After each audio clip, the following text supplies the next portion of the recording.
I get told some funny things in Japan sometimes. I've been living there a long time, but I walk in sometimes. The other day I walked into a convenience store, and the lady who's working at the counter of the convenience store, she was smiling at me, so I just said konnichiwa. And how do you think she answered? I said konnichiwa, which means hello, right? I said konnichiwa, just being friendly, just being me, just being sunshine. I said konnichiwa, and she said araba, nihongo jouzu yara, which means, oh my God, you speak perfect Japanese. All I said was konnichiwa. Then she asked me a question. She said, how long have you been in Japan, right? I said, 18 years. Only 18 years. Amazing.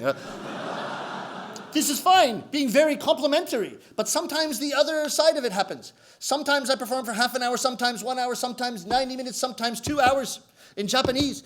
I'm trying my best to make the Japanese audience laugh in Japanese, which is not my first language. I do my best for 2 hours, and then I get the anket or the survey after the show, and the Japanese audience members write me things like, Sunshine-san made 1 or 2 grammatical errors in his Japanese. Please study harder.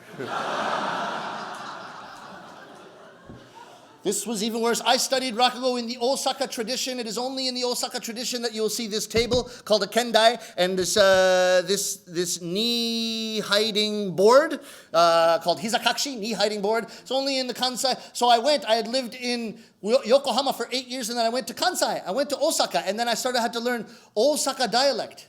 And it's almost like learning a completely different language. It's all intonations, and it's very sing-songy, and if you get the intonation right, people can feel it. It sounds very weird. So it's a difficult dialect to get your handle on, but I started with thank you. In Japanese, you say arigato, right? In Osaka, you say okini. Want to try? Okini.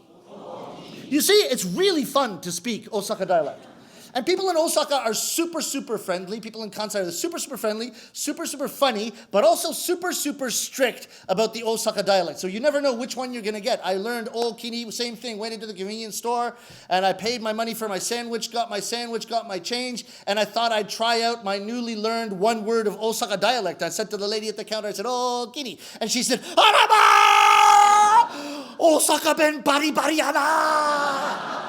The same thing, you speak perfect Osaka dialect, one word, right? So then I learned my first story, and I performed my first story, right? In Osaka dialect, right? Konnichiwa! Iteru ka? Konnichiwa! Oh, dare o motta ra o mahangai na. Chotto agari na. Omae no kaa-chan yo tada erai boy aite hatta de. Ai mo kawarazu shigoto mo senda. Bura. Subi ariteru so ya na. Ikannen de omae mo 20C ni mo natte. Right? Let's just try and do my best with Osaka dialect. For the Osaka audience, it was my first ever performance in Osaka dialect, only about a 20-minute story at the top of the show. I got comments after the show like this. When Sunshine-san begins to speak Osaka dialect, I feel a little bit seasick. It's very strict. I got an even better one in Osaka. The moment Sunshine-san began to speak, I could tell right away he was not really born in Osaka.